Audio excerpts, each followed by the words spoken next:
भगवान बोलते मया सक्त मना पार्थ,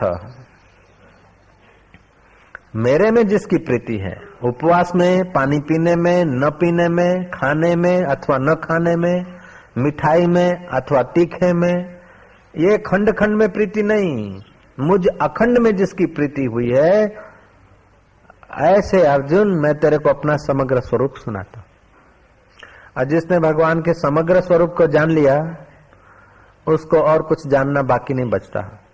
और जिसने उस समग्र स्वरूप को न जाना और बाकी सब कुछ जाना, हजार हजार लाख लाख जाना, लेकिन एक को नहीं जाना, उसका लाख लाख जाना सब बेकार हो जाता। और जिसने एक को जान लिया उसने और किसी को नहीं जाना तो भी चल जाता है। रामकृष्ण ने एक को जाना, बाकी का न जाना तो भी काम चल गया। हिटलर ने बाकी बहुत कुछ जाना, एक को नहीं जाना तो मरा मुसीबत में। विश्वामित्र ने एक को जाना, राम और लक्ष्मण पैर चंपी कर रहे हैं। रावण ने बहुत बहुत जाना, एक को नहीं जान के बहुत कुछ जाना। हर 12 महीने दिया सलाई, हर 12 महीने चौंपी दो, दर 12 महीने चौंपी दो। कौन है? रावण ने। विश्वामित्र ने वंदन करो। कबीर कहते एक साधे सब सधे, सब साधे सब जाए। उस एक का जिसने साध लिया, एक का जिसने पा लिया, उसने सब पा लिया, एक सब साध लिया। और उस एक को छोड़कर सब कुछ जिसने संभाला उसका सब कुछ रहा नहीं।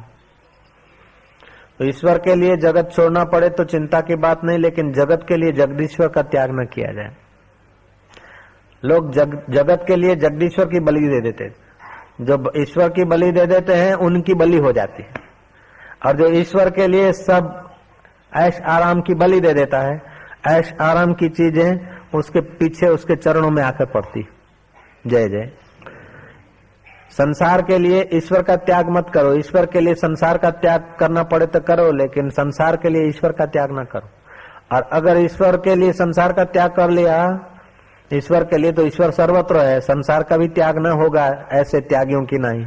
2 दिन से पानी नहीं पिया, अब जाके पीऊंगा, पैसा लेती नहीं हूं, तुम देना चाहो तो दे दो, फल खाती नहीं हूं, तुम देते हो तो ले लेता हूं, ये सब फिर परपंच करने की जरूरत नहीं रहेगी।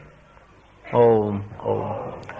सरल स्वभाव न मन कटुलाई, यथा लाभ संतोष सदाही, मन क्रम वचन छांडी छल, जब लग जनन तुम्हार, तब लग स्वप्न हूँ सुख नहीं, कराय कोटि उपचार, सियावर रामचंद्र की जय। तुम इतने निखालस, इतने स्वाभाविक हो जाओगे। लोग बोलते हैं कृष्ण ने गीता कही, लोग कहते हैं कि कबीर ने बीजक कहा, ये कबीर के वचन है। नहीं, कबीर के वचन नहीं, कबीर के द्वारा निकल गया। जो आदमी जब तक कहने को रहता तब तक सत्य की सुवास नहीं आती, कहने वाला नहीं बचता, सत्य वहां से छलकता है। कृष्ण के द्वारा गीता हो गई, कृष्ण ने नहीं कही, हो गई। कृष्ण इतने शुद्ध हैं, इतने आर पार हैं कि उसमें कुछ रुकता नहीं। अर्जुन अधिकारी है या न है, प्रीति आ गई, अर्जुन की प्रीति थी, बस श्री कृष्ण जो बोले वो गीता हो गई, नानक जो बोले वो ग्रंथ साहब हो गया, कबीर जो बोले वो बीजक बन गया, रामकृष्ण जो बोले वो वचनामृत बन गया, रमण महर्षि जो बोले वो शास्त्र बन गया। तो तुम्हारी ईश्वर में प्रीति होती है, आसक्ति चली जाती है, अहम चला जाता है, तो अनंत अनंत ब्रह्मांडों में जो परमात्मा चेतना है वो तुम्हारे अंदर भी। तो फिर वो जो वाणी है ना, वो सत्संग हो जाता है। हम जिस दिन सोच विचार के तुम इसको ये कहूंगा, ये बोलूंगा, ऐसा विषय पर प्रवचन करूंगा, उस दिन देखो कि कुछ नहीं, दीवा पाछड़ अंधर हो। और जिस दिन तुम सहज स्वाभाविक रहते हो, तुम हट जाते हो, तो तुम्हारे द्वारा ऐसा कुछ अद्भुत हो जाता है कि फिर तुम ही सुनते हो तो तुम्हें मजा आता है। फोटो पढ़ाने में भी जो महाशय फोटो पढ़ाने की कोशिश करते हो, अच्छी तरह से पोज आए, उनको देखो तो पोज देखकर ए हो जाता है। और जिनका स्वाभाविक पोज निकल जाता है उसको जरा देखने की रुचि भी होती। एक बार रामकृष्ण परमहंस अपने फोटो को देखकर ही प्रणाम कर रहे थे, दंडवत कर रहे थे, और उसी फोटो को देखते देखते ध्यानस्थ हो गए। शिष्यों को हैरानी हुई कि अरे ये क्या हुआ। वैसे ही लोग तो पागल पागल बोलते थे, आज तो सचमुच ये खतरे की बात हो गई। अपने ही फोटो को प्रणाम कर रहे हैं, अपने ही फोटो को देखकर ध्यान कर रहे हैं। शिष्यों ने कहा, गुरुजी आपके भगवान नहीं, काली का मूर्ति नहीं है, ये तो परमात्मा का फोटो नहीं है, ये तो आपका है। बोले हमारा? मेरा ऐसा कैसे हो सकता है? मैं जब खो गया था, परमात्मा ही रह गया था, तभी लिया गया होगा, तभी मेरे को आनंद आता है।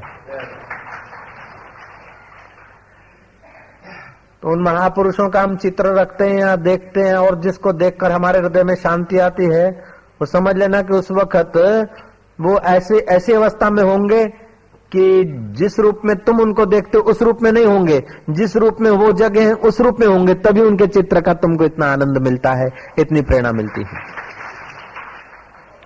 सुना सकना कोई नहीं है तो सबके पास वही अनंत ब्रह्मांडों का स्वामी। अनंत अनंत ब्रह्मांडों में जो फैल रहा है वही तुम्हारे हृदय में बस रहा है। लेकिन हमारी संसार की जो आसक्तियां हैं, हमारे संसार की जो मान्यताएं हैं, उस मान्यता को छोड़ने की अटकल हमको नहीं। मैंने बताया था ना कि श्वास छोड़ें, उस समय छोड़े कि मेरी इच्छाएं, अहंकार, वासना अलविदा। अब तो सर्वत्र मेरा परमात्मा है, मेरा आत्मा ही रह गया। इच्छाएं वासनाएं चली गई तो ईश्वर ही तो रह गया। मैं ईश्वर में डूब रहा हूं, मेरा आत्मा ही परमात्मा है। ओम आनंद आनंद, इस प्रकार का भाव करके जो ध्यान करता है, चुप होता है, वो भगवान में प्रीति वाला हो जाता है। रस आने लगेगा तो और मन उस तरफ लगेगा। मन को रस चाहिए, इस ढंग से यदि तुम रस लेना मन को सिखा दो तो भगवान में प्रीति हो जाएगी, और भगवान का समग्र स्वरूप संत जब बताएंगे और भगवान के वाक्य जब तुम सुनोगे, समग्र स्वरूप का साक्षात्कार हो जाएगा। जितना हेत हराम में उतना हरि से होए। कबीर व दास का पला न पकड़े कोई। फिर जमदूत की क्या ताकत है कि तुम्हें मार सके, मौत की क्या ताकत है कि तुम्हें आंख दिखा सके। वो तो तुम्हारे शरीर से गुजरेगी, लेकिन तुम उसके साक्षी होकर अपने स्वरूप में लीन हो रहोगे। ऐसी मास्टर की तुम्हारे पास मौजूद है, ताला भी है, मास्टर की भी पड़ी है, हजारों हजारों और कुंजियां लिया, हजारों हजारों खोपड़ी में भरी सहूलतें, सगवड़े, मित्रता, साथी, न जाने क्या क्या तुमने सीखा। एक अपने को पार होना नहीं सीखा, बाकी सब सीखा।